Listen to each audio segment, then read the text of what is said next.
pequeñas poemas de niños danesas.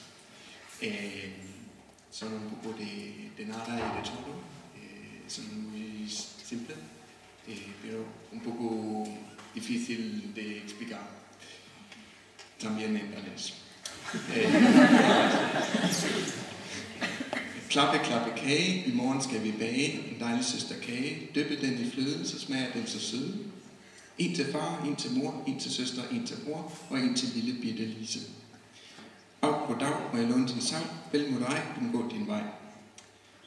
Hvem er det, der banker? Det er Peter Anker. Hvem er det, der lukker op? Det er Peter Sukkertop.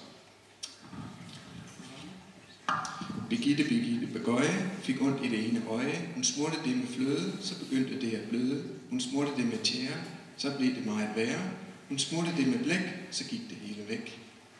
I la última, que se trata de un chico con su cerdo en el hielo en un lago. Peter Mathisen red på grisen over isen med avisen. Først gik isen, så gik grisen, så gik lille Peter Mathisen.